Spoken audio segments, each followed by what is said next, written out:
He was supposed to die in an arena, bleeding for Roman applause. Instead, Spartacus broke his chains, and then he lit a fire Rome couldn't put out. With kitchen knives and stolen swords, he led slaves out of gladiator schools and into open rebellion. They carved through Roman legions, shattered villas, and turned the countryside into a war zone. Senators panicked. Generals fell. For 2 years, the Republic trembled at the feet of men it once owned. This is the story of a Thracian warrior who rose not for glory, but for freedom, and made an empire bleed for it.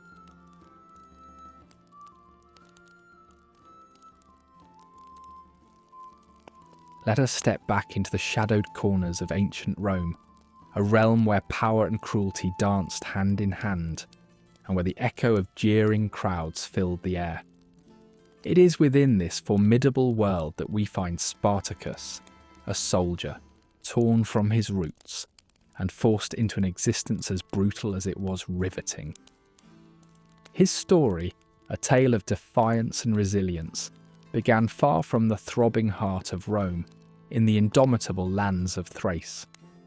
As a soldier, Spartacus honed his skills defending his homeland, which lay within the regions now known as Bulgaria, Turkey and Greece, a land of fierce warriors and age-old traditions. Yet the hand of fate, unpredictable and often merciless, pulled him into the relentless machinery of the Roman legions, leading him to adopt a role he had not chosen. Spartacus found himself ensnared in the brutal spectacle that was Rome, captured, sold, and sent to the harsh confines of a gladiatorial school in Capua.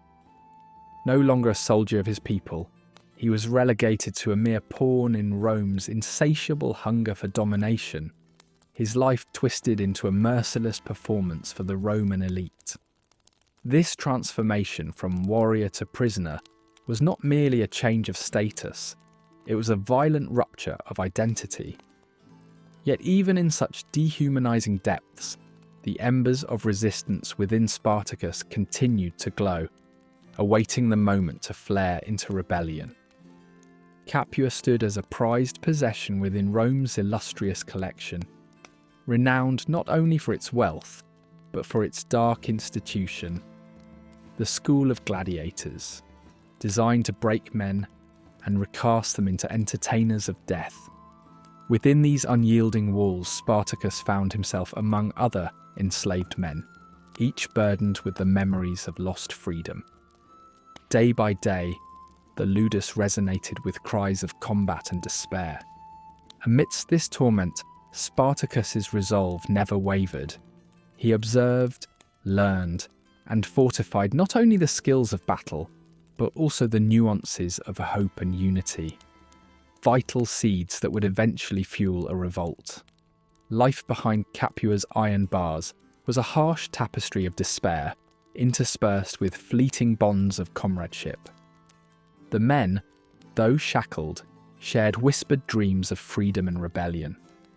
Among them, Spartacus emerged as a quiet force of influence, a symbol of potential liberation. His presence inspired his fellow gladiators, not just as a peer, but as a leader around whom they could rally. In the dim flicker of torchlight, they shared thoughts of defiance, weaving a fabric of conspiracy that promised a future free from Roman chains. Every sunlit morning at Capua heralded the relentless grind of gladiatorial training. Under the strict eyes of their lanista, the gladiators endured relentless physical trials, intended to mould them into vessels of death. These exercises tested their stamina and skill with varied weaponry, all part of a relentless cycle, punctuated by meagre meals and ceaseless exhaustion. Spartacus, using each training session to understand the methods of his captors, quietly stored away the knowledge he would later use against them. The lanista, more than just a trainer, was a custodian of Roman authority within the brutal sphere of the ludus. Although sworn to Rome, Even he acknowledged the worth of his charges, sometimes offering begrudging respect to those who stood out. Spartacus was one such figure. His natural ability and charismatic demeanour marked him as a gladiator of renown. Yet beneath his outward compliance, a quiet rebellion brewed, visible only in the subtle defiance of his eyes. Central to Roman entertainment, gladiatorial combat satiated the populace's thirst for blood and affirmed Rome's dominion.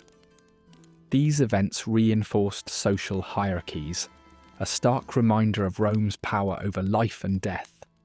In the arena, Spartacus and his peers were caught in a dance where any misstep could mean a swift end. But these combats offered more than survival. They were stages for emerging heroes. Spartacus, through sheer will and skill, began to draw a following, unwittingly sowing the seeds of a legend. Amidst this chaos, the allure of freedom continually burned bright within Spartacus. Memories of his homeland and the essence of being free only strengthened his resolve. For those stripped of everything, the dream of a free dawn drove their spirits. With unyielding determination, Spartacus transformed longing into action, laying the groundwork for revolt. His dreams were not mere fantasies, but beacons guiding a rebellion. As whispers of insurrection coursed through Capua, Spartacus's role grew essential. The whispers nurtured a rebellion that promised a future beyond brutality, a march towards self-determination. Spartacus, ever the tactician, united disparate voices into a chorus of defiance, crafting plans to dismantle Roman oppression. Armed with leadership, a vision, and a shared goal, their defiance shifted from hope to reality. Thus concludes our opening chapter, leaving Spartacus poised on the brink of transformation from captive to leader. His journey reflects a timeless struggle against tyranny, his story one of hope and resistance, a beacon illuminating humanity's eternal quest for justice. In taking his first steps toward legend, Spartacus inspires us to question the shackles that bind us and to imagine the freedom that awaits.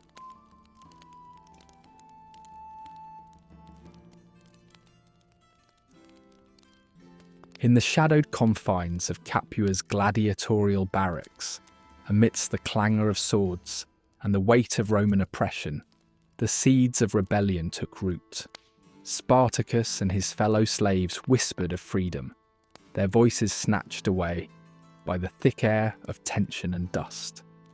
This was a world where survival dangled by a thread slashed to the rhythm of the Colosseum's roar, where hope was a dangerous ember fanned quietly beneath the watchful eyes of Rome. Despite the oppressive routine of blood and spectacle, these men, chained but undaunted, crafted an audacious plan with what little they had, errant kitchen knives and makeshift weapons. As dusk settled over the sprawling arena, the plans, though flawed, were poised for execution. It was a tapestry woven of raw necessity and desperate daring. What these men lacked in resources, they compensated for with a fierce thirst for freedom. As night fell, their hearts echoed the silent vow.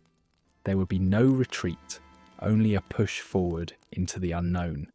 When the moon rose high, its silver light bore witness to their quiet departure, each step laden with the weight of destiny and dreams long deferred. Under the cloak of night, their escape unfolded with startling precision, a testament to resolve born amidst chaos. Armed with blades meant for kitchens, they navigated Capua's labyrinth, footfalls muffled against the murmurs of desolation filling their ranks. Spartacus, leading with silent determination, inspired courage where reason would counsel fear. Each cautious silencing of a guard was not just a tactical move, but a whisper to the gods, begging for freedom at long last. By dawn, they had melted away from their chains and into the countryside's embrace, each breath tasting of liberation. Mount Vesuvius rose in the distance, its volcanic arms offering sanctuary for this unlikely band of escapees. Here on these rugged slopes, they found more than refuge. They discovered a symbol of defiance, towering against the sky. With Campania's fertile lands unfurling beneath their gaze, the mountain became a bastion of hope and strategy.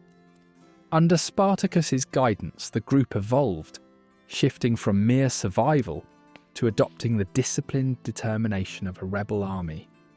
The early days at Vesuvius were marked by hunger and the daunting task of organising a disparate band of men into a coherent force. But adversity, Spartacus knew, was merely a crucible for innovation.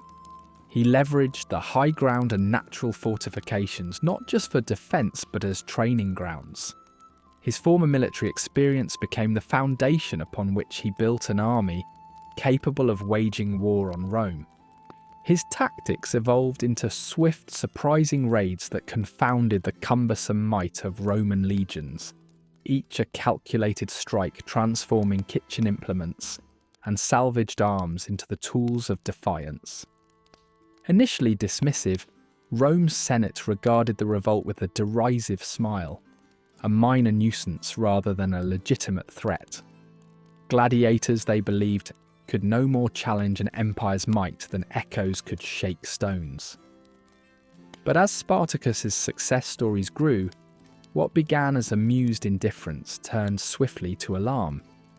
Each escape, each soaring victory, chipped away at Rome's facade of invincibility, and the shadow of Spartacus grew long upon the empire. Spartacus's rebellion drew unexpected allies to its cause. Discontent crackled through the countryside, where those chafing under Rome's harsh hand, disgruntled peasants, land-hungry labourers, and even renegade outlaws, found cause to support his audacious stand. Spartacus's charisma extended beyond mere rebellion, touching whispered promises of cooperation with pirate factions alluring and elusive. Allies who could reshape his fight into a quaking spectre in Rome's imagination. To the Senate's ears, each triumph resonated like the beating of war drums in the distance, ominous and unavoidable. Reports of rebel victories once ignored with complacency grew impossible to dismiss. Rome's rulers found themselves not only confronted by Spartacus's growing insurgency, but ensnared in a web of fear, woven with stories of Roman defeats and the ever-present spectre of an overturning social order. Within Rome's ancient halls of power, the centuries-old strategic certainties buckled beneath the weight of this rebellion. Wavering between fury and fear, the Senate faltered, some calling for negotiation, others for utter annihilation of Spartacus's force. Each passing day revealed Rome not just vulnerable, but hesitant, a prey caught in the paradox of its power, where subjugation's chains now rattled more like a lament than a boast. As Spartacus's story spread through villages and fields, his name whispered in taverns and celebrated in defiant songs, it took on the guise of legend. Beyond mere flesh and bone, he became a beacon of hope to the oppressed, a monster to those in power. His deeds transcended the individual, casting him into a realm of myth where courage sparked interest and defiance kindled fear. This then was Rome's reality, a stone lodged deep within its imperial shoe, a problem that could no longer be ignored nor uprooted by force. In chasing its dream of dominion, the empire inadvertently stripped bare its fundamental vulnerabilities, revealing a cause that Spartacus personified, a cry for autonomy that, though seeded in bound hands and shackled lives, grew into the saga of liberty challenging oppression.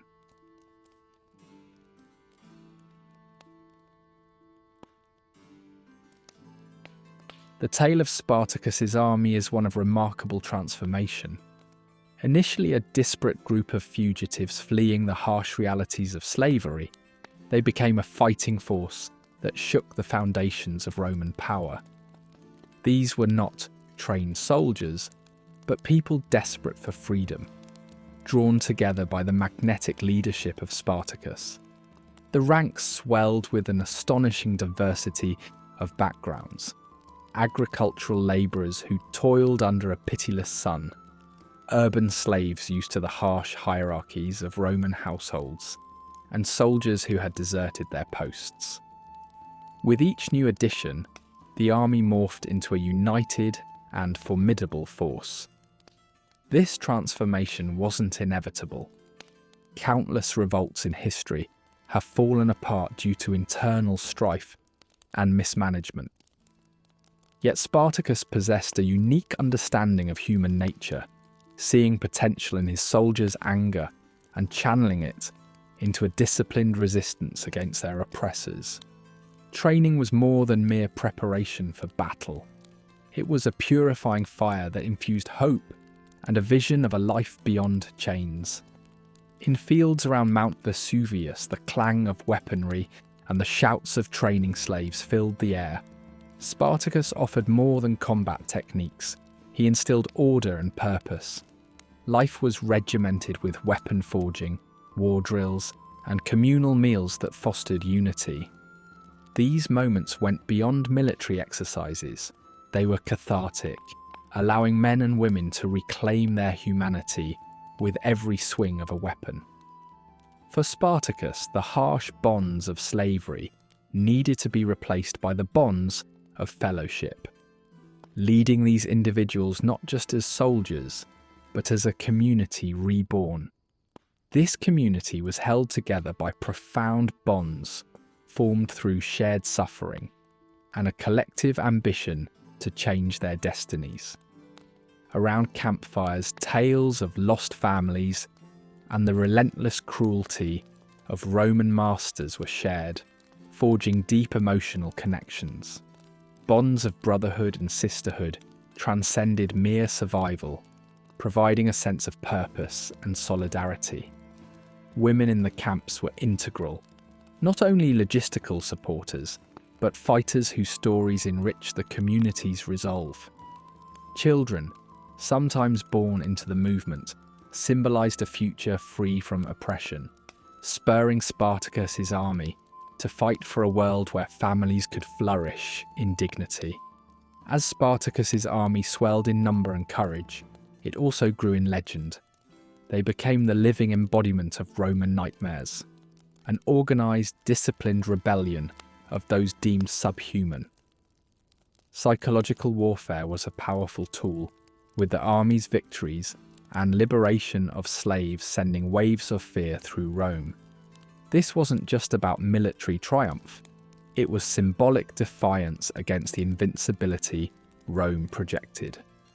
As tales of victories spread, they inspired more to join the cause, making Rome's attempts to brand them as mere criminals increasingly hollow. Within this motley array of individuals lay a battle for identity.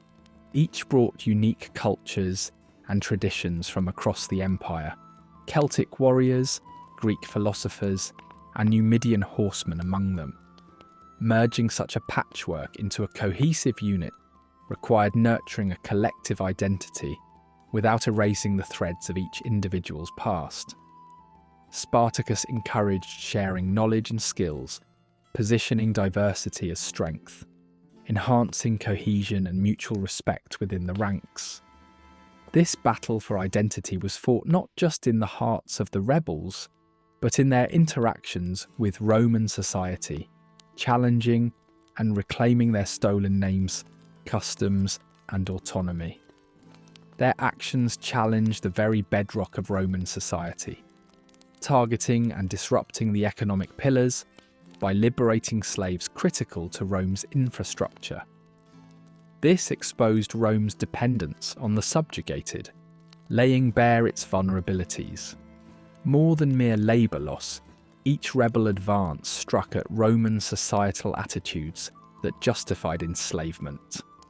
Spartacus's movement dismantled Rome's oppressive illusions, forcing Rome to confront the humanity of those they long considered mere tools. The army's constant movement created a dynamic society in flux, a stark contrast to the static systems of Roman control. Living nomadically was both strategic and symbolic, allowing the rebels to stay ahead of Rome, turning paths of bondage into routes of freedom. Yet this lifestyle demanded logistical brilliance to support and supply the roaming rebels, testing their resilience and ingenuity. Rome's legions faced an unsettling truth. This rebellion wasn't an external threat, but arose from within, a raw confrontation of oppressors facing their own oppressed. Spartacus's unpredictable tactics and intimate terrain knowledge unnerved them, undermining their reliance on traditional military supremacy. Running against a foe bred from within Rome's own borders posed unique ethical challenges, destabilizing morale as rumours of defectors joining Spartacus's cause circulated among the ranks. The shadow Spartacus cast grew to symbolize an ominous instability in the Roman Republic itself. His rebellion exposed structural weaknesses in an era marked by bureaucratic decay and inequality. Seen by some as a harbinger of internal decay, Spartacus revealed a Rome more fragile than its surface strength suggested. The rebellion became a lens revealing Rome's reliance on oppressive systems revealed as vulnerable and fraught with contradictions. Though ultimately crushed, Spartacus's story didn't end in defeat, but became a legacy of resistance, an immortal symbol of defiance echoing through history. His audacity transcended time, transforming into inspiration for future generations resisting tyranny. Spartacus's rebellion became a stark reminder that the oppressed could rise, that every chain could have its breaker, a legacy that haunts and challenges the very foundations of power maintained by fear and subjugation.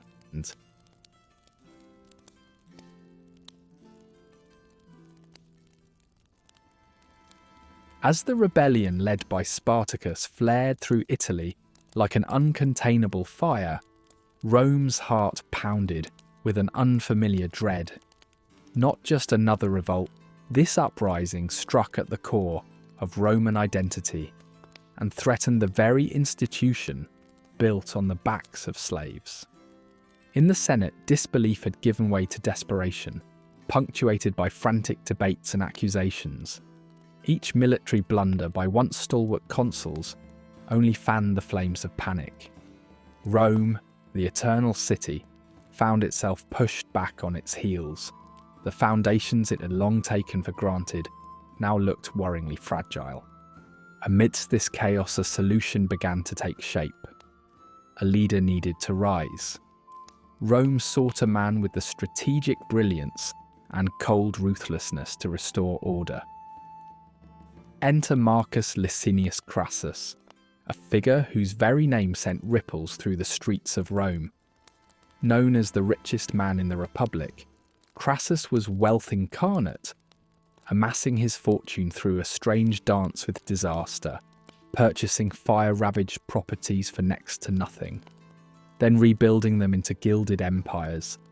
He understood better than most the power of fear, not in the brutal manner of a conqueror, but measured and calculating, like a player of an intricate game of power. Crassus was not only driven by wealth, he was propelled by an insatiable ambition. The rebellion was to him not merely a threat, but an arena for his talents. Here was his chance to ascend beyond his peers, to step into the vacuum created by failing consuls, and to secure an indelible place in Roman legacy. He envisioned the dismantling of Spartacus's forces as a vehicle to cement his standing and display his prowess in both military valour and political cunning. With an army to assemble, Crassus moved quickly. He tapped into the latent resources of the Republic, drawing soldiers from diverse backgrounds, former warriors, men craving glory, and mercenaries whose loyalty could be bought. Under his command, this varied assembly morphed into a cohesive unit, driven by the promise of Crassus's leadership. Discipline was his mantra. Like a maestro directing an orchestra, he synchronized the hearts of his soldiers with precision, leaving no room for dissent or failure. Crassus viewed Spartacus as a wily adversary, his guerrilla successes a testament to his resourcefulness. Hence, Crassus tailored his campaign with precision, embracing not just the brutality of war but the subtlety of strategy. He preferred sieges and psychological warfare over direct confrontation, laying a net of earthworks and traps that lured Spartacus's army into a spiral of attrition. Bit by bit, Crassus's tactical brilliance turned the land into a constrictive vice, sapping not just the physical but the mental fortitude of the rebels. Economics played as much a role as the sword. Crassus knew that the true conquest lay in marrying wealth with warfare. His soldiers, well-fed and equipped, marched under the banner of his grand vision for Rome's resurgence. Every victory he claimed translated to a rise in political capital, entwining his name with the Republic's fate. The rebellion's backdrops transformed into market exchanges, a currency of influence that Crassus scourged and accumulated, bringing him closer to fulfilling his tremendous ambition. In the throes of this conflict, Crassus and Spartacus faced off, a battle not just of arms but of wills. Here stood Crassus, the strategic juggernaut, versus Spartacus, the indomitable spirit. Both understood the stakes. For Crassus, victory meant immortalizing his name as Rome's saviour. For Spartacus, defeat loomed as a potential return to chains or complete obliteration. Their clash resonated with the immense weight of legacy and survival. Gradually, Crassus's calculated manoeuvres began reshaping the battlefield's ebb and flow. Spartacus's forces, once vibrant and full of zeal, confronted the stark drain of resources and morale.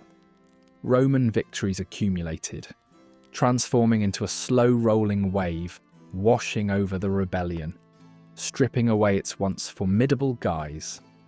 With each passing triumph, the fractures in the unity of Spartacus's men widened, his vision obscured by fatigue and Crassus's unyielding grip on hope. But Crassus's mastery extended beyond swords. He was an orchestrator of psychological siege. Harnessing propaganda with deft skill, he amplified his successes, turning himself into a fearsome legend destined to bring Rome's dissidents to heel. The fear intertwined with his soldiers' discipline to ensure a hardening resolve. Even among the embers of rebellion, murmurs began to rear their heads, playing havoc with those who dared to dream of another end. The battlefield and mind were both captive under Crassus's sweeping hand, as the fabric of inevitable failure wrapped tighter around Spartacus's cause. The noose Crassus wove was unyielding, each planned encirclement drawing taut around the rebel leader. Roads closed, supplies dwindled, and escape routes vanished under the relentless legions of Rome. Yet Spartacus remained defiant, channeling an unwavering resistance against the looming certainty of Crassus's march. Still, the reality was unforgiving, each strategic barrier a reminder of time slipping away. Ultimately, Crassus's relentless campaign achieved what Rome so desperately needed: stability. His victories, marked by cruel precision and strategic acumen, reasserted Rome's dominion. As he returned, not merely as a conqueror, but a permanent power, his legacy was etched alongside the few who had shaped the Republic's storied history. Crassus's reign of influence was birthed through a blend of ambition and unyielding resolve, a testament to the multifaceted edge of power where victory's price often dripped with human sacrifice and political machination.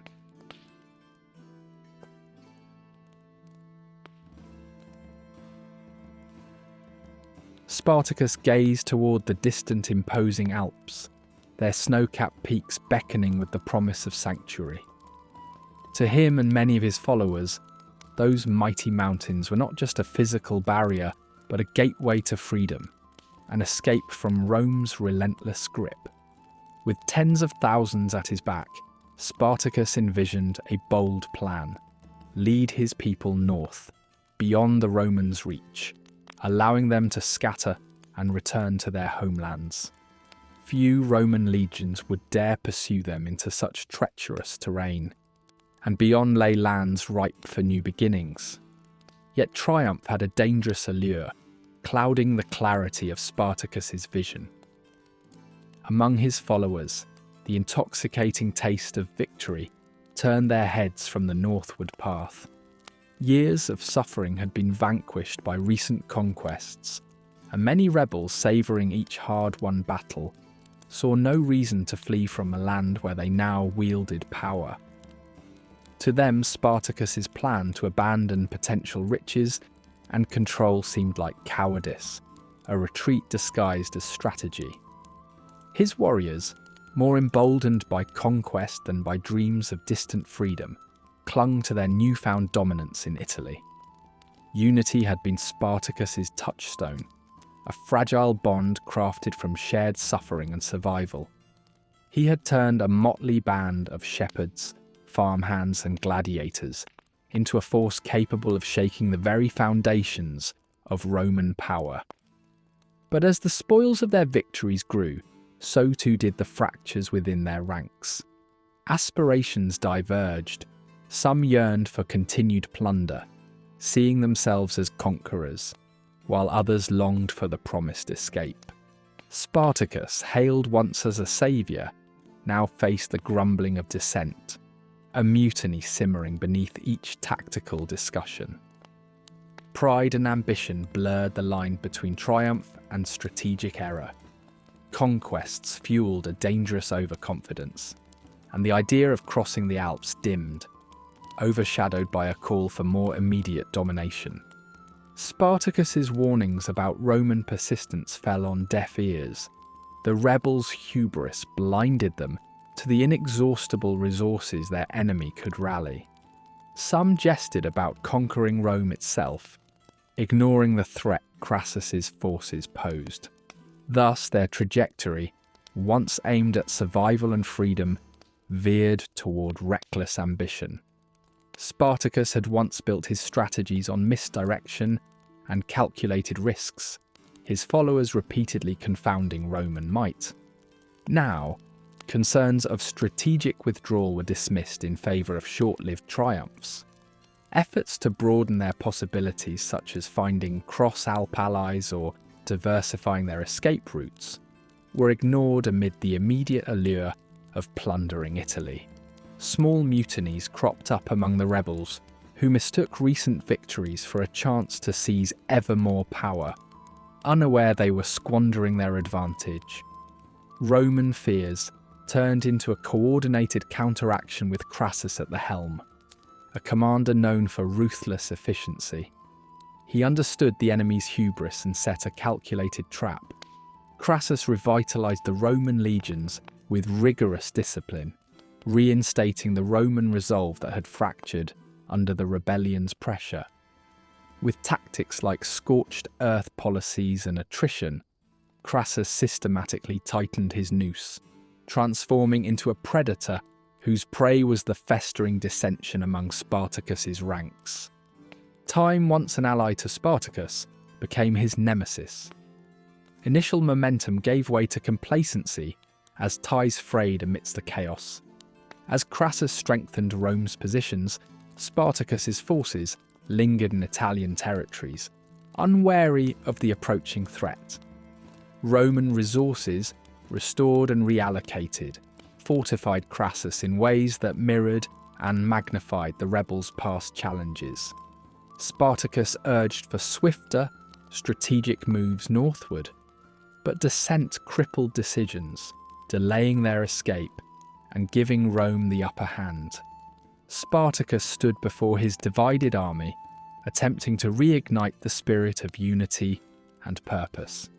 He implored his men to recall the fragile prize of freedom, won not by nimble skirmishes but by resolute strategy.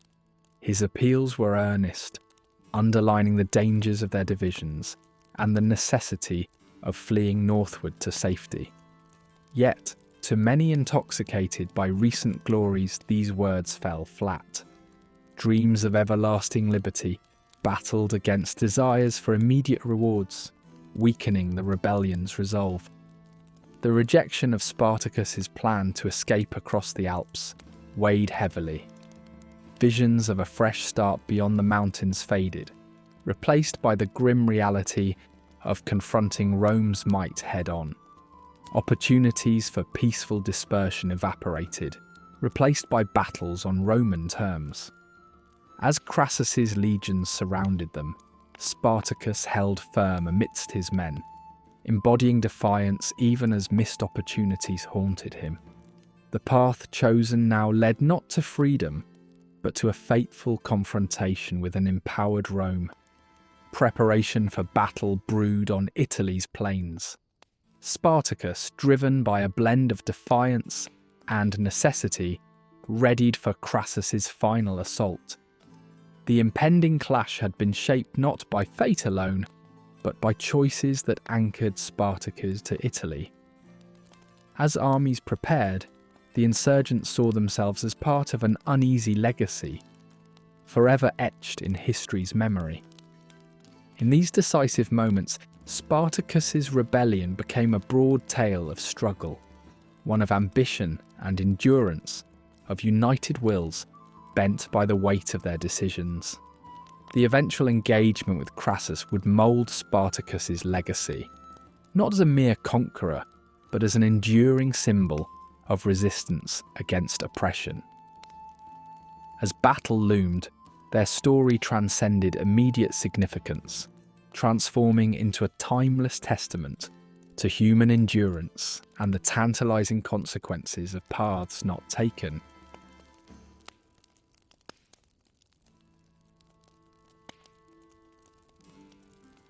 The storm-like advance of Spartacus's rebel army across Italy transformed from mere rebellion into a tangible dream for the oppressed. Their victories echoed like thunder in the hearts of those long shackled by fear, bringing liberation to many who joined their ranks with a fervour fuelled by years of indignation. Spartacus, steering this motley crew of freedom seekers, directed them with a fiery resolve that rendered them a legitimate force, a dreaded new player on Rome's ancient stage of power. The whispers of their advance danced through towns and villages, igniting a collective cry that swelled with each liberated soul. For the downtrodden, it was a march not only of survival, but a declaration of reprisal against the empire that had underestimated them. But Rome, ever aware and calculating, could not let this insurrection fester. The Senate, no longer indifferent, saw their complacency shattered by the real threat these rebels posed. Roman retaliation was swift and severe, intended to be a lesson etched in suffering and blood. Each rebel triumph was met with enormous brutality, bodies crucified along roads, creating morbid galleries of justice that warned every citizen of Rome's unyielding might. The empire, with tactical precision, launched scorched earth campaigns, leaving villages in ashes and salting fields to bar any sustenance from aiding the insurgents.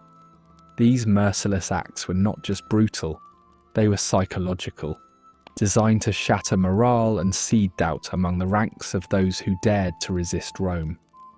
Amidst this brutal dance, the rebels fought resource scarcity with ingenuity, launching daring raids to confiscate Roman armories, making their supplies serve the rebellion. Each piece of equipment stolen was a blow to the empire's pretense of invulnerability, levelling the playing field for this spirited band. Spartacus was no fool. He knew the psychological edge that came with each victorious theft, as each sword taken carried the potent symbol of Rome's faltering supremacy. The raids were artful manoeuvres, as much about survival as they were about striking at the heart of the social and military order that held Rome aloft. With every supply cart captured, the rebels fanned the flames of defiance against their oppressors, revealing the empire's vulnerability. Further augmenting Spartacus's forces were waves of newly freed slaves whose liberation by the rebellion stood as a beacon of empowerment. For those who had tasted only dust and desperation, joining Spartacus signified rebirth, a transformation from subjugation into warriors craving to defy the stigmas of servitude. This assembly of varied backgrounds forged a unique, diverse fighting force, united by valour rather than class. In this evolving society of rebels, Spartan courage and peasant guile joined under a banner seeking more than victory. They longed for a future of self-forged destiny. Rome, desperate to extinguish these embers of rebellion, retaliated with counter-raids, seeking to disrupt the flow of rebel momentum. Bloody skirmishes erupted, each side aiming to gain the upper hand, while towns became unfortunate battlefields. Despite Rome's overwhelming force and tactical discipline, Spartacus's intimate knowledge of the terrain allowed his forces to offset their numeric disadvantage. Town squares were transformed into carnage-filled theatres of war. The cost was severe for both sides, leaving scorched earth and ruin in their wake. The rebels' fierce tenacity in turning every Roman strike into a confrontation mirrored their unyielding spirit, even as Rome's wrath grew darker. Yet Rome's strategy was not solely of physical might. Psychological warfare had its insidious place on the battlefield, infiltrating rebel ranks with misinformation and fostering distrust. Whispered falsehoods about Roman victories crept through the rebel camps like dark tendrils, seeking to fracture the foundation Spartacus had built.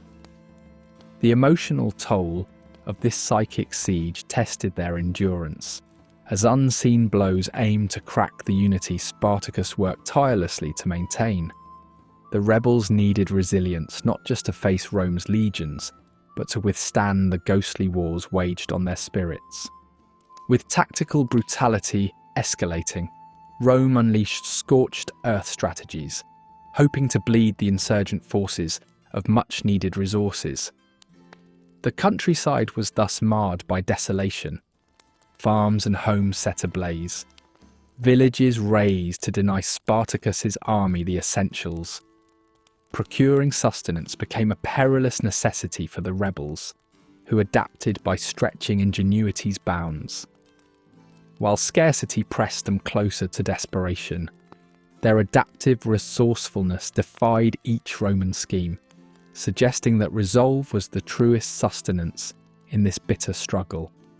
Morale became a precious resource in this conflict of attrition. Spartacus, understanding its paramount importance, shielded the spirit of his followers with tales of triumph and the path of just cause. Songs sung by campfire light intertwined laughter and levity with the heavy mantle of purpose. The rebellion's heart was as much a battlefield as any open plain, reinforced by rituals that honoured their shared struggle. In emphasising unity and fostering a collective identity, Spartacus wielded morale as his sharpest weapon, ensuring that as long as their hearts beat with fervour, their fight endured, lit by flames of rebellion that even Rome's might could not extinguish.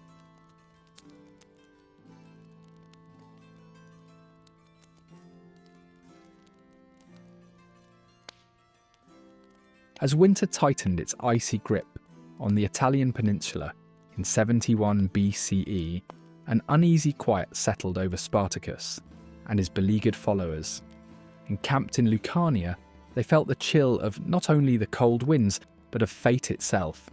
Supplies dwindled as hope became a rare commodity, a flickering candle in the relentless winds of Roman pursuit.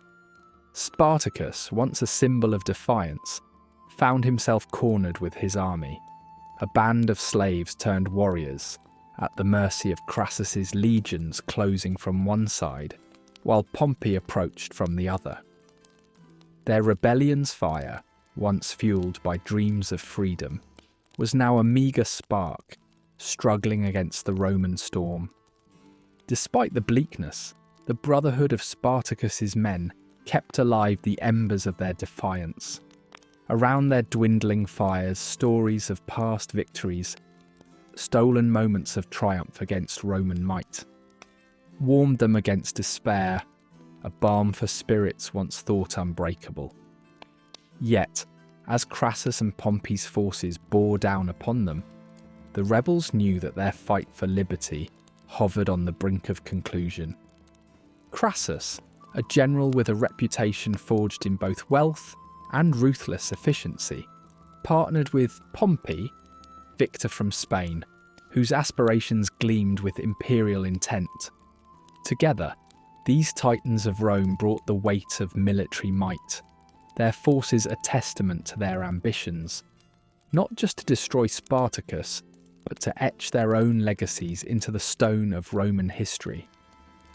Crassus's harsh tactics and Pompey's fresh troops formed a lethal combination aimed unerringly at the heart of Spartacus's rebellion. As these two Roman giants pursued a shared goal, tension simmered beneath a facade of cooperation. Their alliance was a delicate dance of ambition, Crassus seeking redemption from past failures, while Pompey, eager to claim his own glory, waited for a moment to overshadow his co-conspirator. Their presence on the battlefield was as much a contest of egos as it was a strategic collaboration, an additional weight pressing down on Spartacus and his rapidly closing window for escape. In the southern reaches of Italy, Spartacus pondered his predicament. The geographical reality was grim. Encircled and outnumbered, retreat options waned into shadowed pathways of impossible choices. Crassus's legions marched with precise discipline, boxing them in with a fortitude that mirrored the grinding gears of fate itself. Yet Spartacus, unwavering, rallied his men for what promised to be the battle of their lives. They were outgunned but not outmatched in spirit. They clung to that belief, preparing for one last defiant stand. As the dawn of confrontation drew near, Spartacus addressed his followers. His leadership bore a mantle of resolve mixed with empathy, qualities that imbued his men with morale despite understanding the overwhelming odds. Spartacus was not merely a leader but a living testament to their shared struggle, a personification of their collective resistance and unyielding desire for freedom. With words woven from courage and heritage, he reminded his warriors of their journey, of the chains they had shattered in defiance of an empire. Day broke upon a field anticipating carnage. The first clash resonated with the raw energy of bygone battles, steel meeting bronze and flesh, with a cacophony of defiance.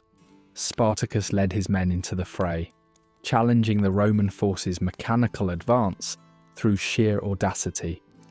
Crassus's troops, methodically advancing, faced a savage onslaught of desperation and newfound bravery from men who had turned shackles into swords. In a gambit born from desperation, Spartacus charged towards Crassus himself, seeking to disrupt Roman cohesion by severing its head.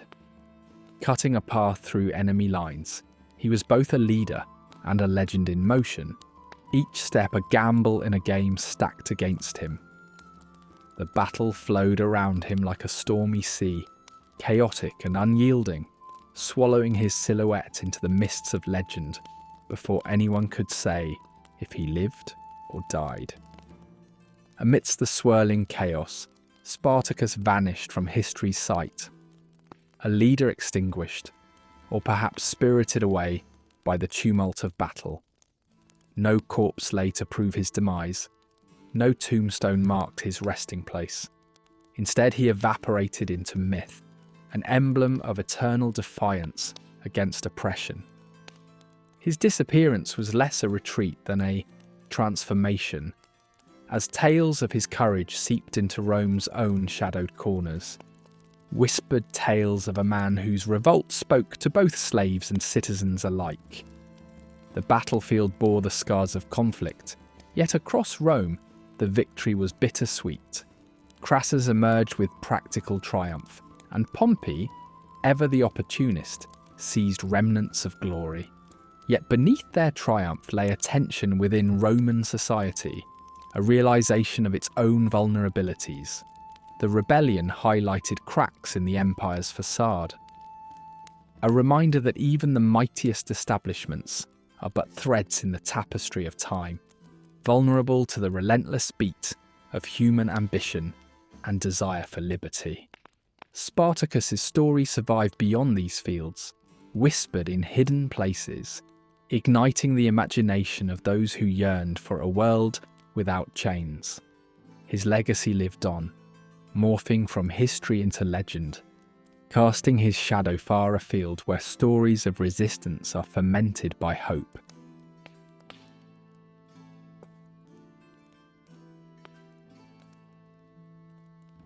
In the aftermath of Spartacus's final and desperate stand, Rome stood victorious but not unscathed. The Senate seethed with anger, incensed that their formidable legions had been repeatedly embarrassed by a ragtag army of slaves. Crassus, entrusted with reinstating Rome's bruised honour, decreed a chilling message. 6,000 of the captured rebels would be crucified along the Appian Way. This act of vengeance would serve as a grotesque reminder of the empire's authority, a grim tableau etched across one of Rome's most illustrious roads, intended to sear the memory of rebellion's price into all who dared challenge imperial might. Orchestrating such an appalling spectacle was no small feat. The Appian Way, historically a symbol of Roman engineering and elegance, was about to serve as a horrifying emblem of the empire's ruthless control. With each cross planted alongside this arterial highway, Rome broadcasted a domineering message across its provinces. The very notion of defiance against such a power was unthinkably perilous. This mass execution was employed not merely to punish, but to break the spirit, a terrifying display designed to leverage fear as an unyielding tool of governance, emphasizing that mercy had no place within these sprawling borders. Crucifixion, a punishment notorious for its cruelty, fulfilled its grisly purpose by obliterating human dignity. It was a spectacle of agony and degradation, designed to erase even the faintest trace of defiance from the memories of those who witnessed it.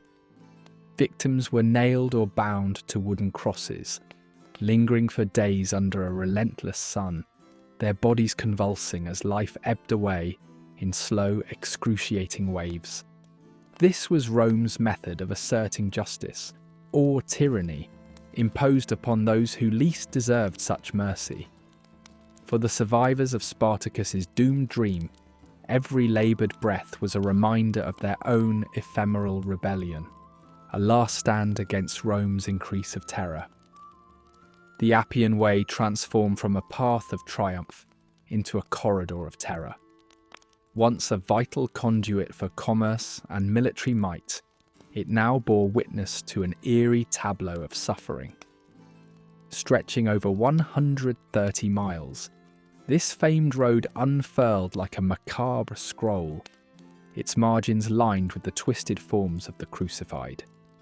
Travellers would stumble upon this ghastly procession, confronted by the stench and silence of death in equal measure. For Roman authorities, this served as an efficient proclamation of power, transforming humanity's primordial space for commerce and coexistence into a stark reminder of the consequences for defiance. Within this grim procession, whispers persisted.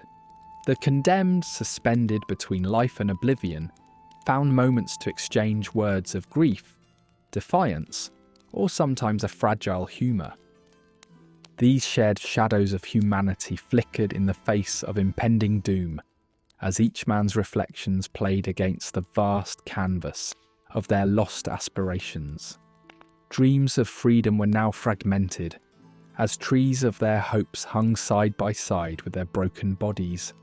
Even in profound misery, human connection lingered, each syllable exchanged affirming an indomitable spirit that, although bruised and battered, was far from extinguished. This theatre of suffering was devised by Rome with cold efficiency, stability at all cost, savage when provoked. Despite her tunics and togas, Rome could be ruthlessly calculating, responding to disobedience with severe reprisal. Crucifixion was a tool to reinforce this discipline, etching a harsh decree upon the collective conscience. Insurrection invited an unbridled cruelty from which there was no reprieve. But amidst the warnings, this brutality also sowed seeds of bitterness and unease across the empire, casting shadows that hinted at cracks within Rome's ironclad foundations. To slaves scattered across the empire's vast expanse, the fate of Spartacus's men became a clandestine tale of warning and courage. Shared in hushed tones, their rebellion was reshaped into a murmured legend, illustrating oppression met with ephemeral strength. Bound together by shared hardship, these stories reinforced a precarious hope that those seemingly tethered to destiny might yet disrupt its course.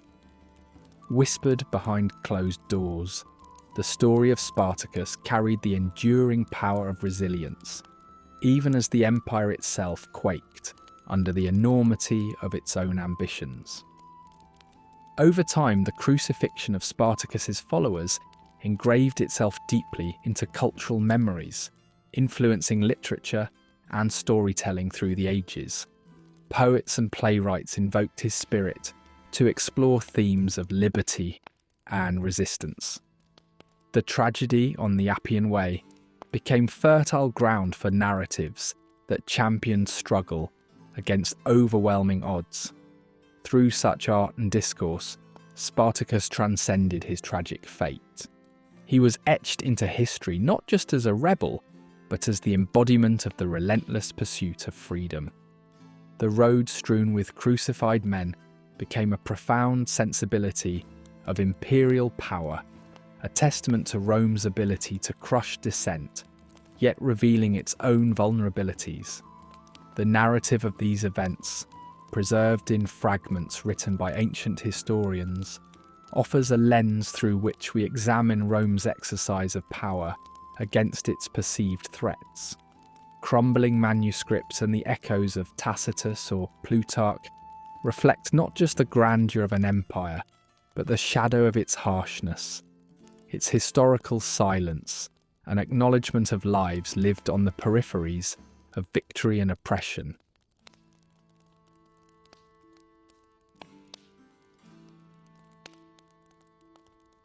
In the wake of Spartacus's defeat, the Italian landscape bore haunting testimonies to the chaos of rebellion. The fields, once alive with the endeavours of labourers, now lay silent under the weight of war-torn memories. Crassus, with the grim authority of a victor, surveyed the remnants of conflict. The villages, now reduced to skeletal remains, murmured stories of defiance and desperation. Yet amidst this ghostly aftermath, Crassus saw a canvas on which to paint his legacy of power and influence. It was a legacy born of both destruction and restoration in the eyes of Rome's discerning elite. The triumph over Spartacus was not merely a military success for Crassus, but a chance to etch his name into the stone of Roman history, a testament to control amidst chaos. For Crassus, the victory was intoxicating. It was a narrative of dominance that Rome desperately needed to project. He had transformed a rabble of insurgents into disciplined soldiers at a great cost, both in human lives and financial expenditure. However, Crassus knew triumph was as much about seizing the story as it was the battlefield. But just as he savoured the afterglow of his triumph, Pompey the Great loomed on the horizon, fresh from his campaigns in Hispania. Pompey rode into Rome with a charm that captivated the Senate and the public alike, claiming to have ended the war against Spartacus and basking in accolades that hailed him a hero. The irony was not lost on Crassus, who watched as his hard-earned glory was overshadowed by Pompey's charismatic arrival. Pompey's clever manipulation of public perception shifted the narrative in his favour. He understood the art of storytelling deeply, knowing that timing could shift history's gaze. For those engaged in the Senate's intricate power plays, this was another episode in the game of chess, where Pompey once again captured the lust for glory among Rome's elite. The relationship between Crassus and Pompey grew more complex within Rome's political corridors, a hybrid of rivalry and begrudging admiration. Crassus, the magnate who carved his own path, faced Pompey, whose legacy was gilded by both birthright and battlefield prowess. Their rivalry simmered, waiting to erupt. Crassus felt Pompey's premature claim to victory a betrayal, a stain upon his conquests. They both sought the consulship, each campaign igniting the political stage with dramatic intensity. The outcome would shape not just their futures, but the very path of the Roman Republic. Behind their veiled smiles and formal gestures lay a cauldron of ambition and resentment, a political war reflected in the public spectacles of triumph and processions. The streets of Rome were abuzz with stories of their clash, feeding the insatiable appetite for political drama. Both men leveraged their successes to gain political ground. Crassus through his economic might, Pompey through his heroic image. Public games and triumphal processions became stages on which they played out their dominance. For Crassus, his triumphant return was a declaration of victory, filled with martial splendour and wealth that dazzled the onlookers. In contrast, Pompey's theatrics communicated Rome's imperial vision, reminding the public of its vast dominions. These displays were not mere celebrations, they were means to assert influence and power. Amidst this rivalry, the battleground shifted to the Senate and forums, where strategy and sabotage were the weapons of choice. Crassus wielded his wealth to buy influence, while Pompey used his charisma to sway public opinion. The Senate witnessed a volatile mix of deals and machinations, each alliance a precarious balancing act. Ultimately, those in Rome's power corridors recognized that alliances could often betray as easily as bolster. The notion of Crassus and Pompey forming a coalition intrigued and frightened the Senate. Two formidable men, temporarily joined, presented an intimidating front. Yet alliances in Rome were fragile, and their shared ambitions often clashed with personal vendettas and a fragile trust. As their rivalry stretched into future endeavours, they planted seeds of conquest that reached beyond Rome's borders. The Mediterranean called to them with promises of untapped wealth and territories. This shared vision, despite the competition, sustained their coexistence, each challenge driving them further. The prospect of conquest became a collaborative enterprise, ambition tempered by rivalry, resolved on the precipice of destiny. The legacy of their rivalry reshaped Rome, intertwined with the Republic's transformation.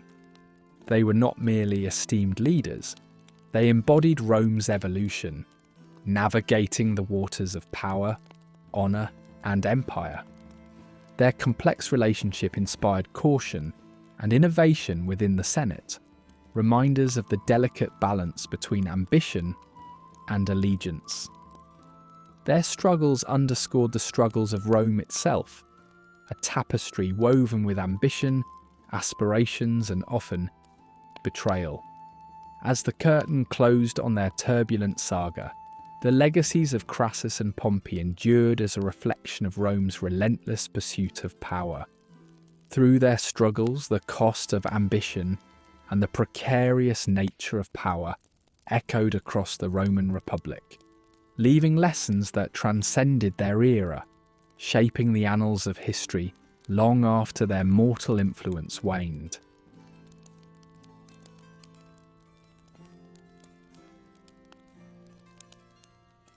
As the dust settled on the bloody battlefields where Spartacus vanished into legend, a narrative greater than the clash itself began to emerge.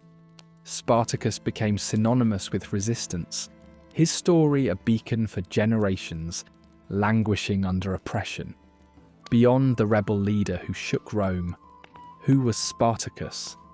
To the Romans he became a haunting spectre, a stark reminder that unyielding power could indeed be challenged by a man who rose from chains. His legend swelled, fed by both fear and admiration, transforming into a timeless symbol far beyond mere mortal bounds. This metamorphosis from man to myth transcended the ages. Spartacus's rebellion resonated as a testament to resilience, echoing through the centuries. No longer constrained by his historical defeat, he became an emblem of indomitable spirit and audacity.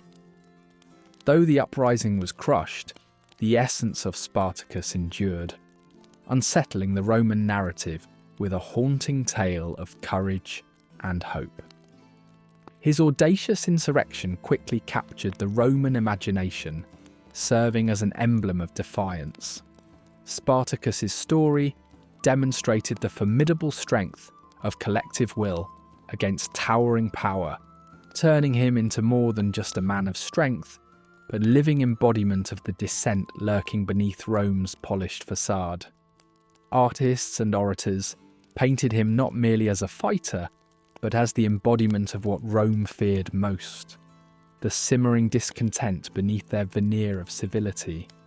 In an empire marred by inequality, Spartacus's tale inspired a paradoxical reverence, as he was both derided as a wild savage and celebrated as a hero. The Romans, proud of their empire's grandeur, found themselves reluctantly moved by the memory of a gladiator who dared to defy. Spartacus symbolized the ongoing struggle between the oppressed and the oppressor, mirroring the vulnerabilities in Rome's own societal fabric. In the lush villas of the patricians and the boisterous streets of the plebeians, the tale of Spartacus persisted. Retold endlessly, embellished with every narration, it was a chilling reminder of power's fragility discussed amidst grand frescoes and mosaics. These artistic interpretations highlighted heroism and defeat, cautioning against hubris. In theatres and forums, bards dramatised Spartacus's revolt with grand gestures and compelling dialogues, captivating audiences with a saga of defiance. While providing entertainment, these performances cemented Spartacus as a folk hero, ensuring his insurgency's legacy would never fade. As generations passed, the tale of Spartacus was romanticised. No longer just a man, he was a beacon of hope, a favoured figure for storytellers aiming to inspire the downtrodden. The rebellious underdog caught the imagination of those yearning for change amid grim realities, weaving a narrative filled with courage and sacrifice. Even as Rome declined, his legend endured, untouched by time's erosion. The memory of his defiance thrived as a cherished tale of resilience and hope that could arise from despair's depths. Though the empire crumbled and reshaped, the myth of Spartacus served as an emblem amid the shifting socio-political landscapes, offering solace in chaos. From ancient chronicles to artistic masterpieces, Spartacus's story evolved, finding new forms across cultures. His saga of rebellion against Rome became not merely a historical event, but an allegory for liberty. Through literature and art, Spartacus lived on, immortalized in ways that resonated beyond pure history, transformed into epic tales reflecting courage against oppression, ensuring his enduring mark on both historical study and creative expression.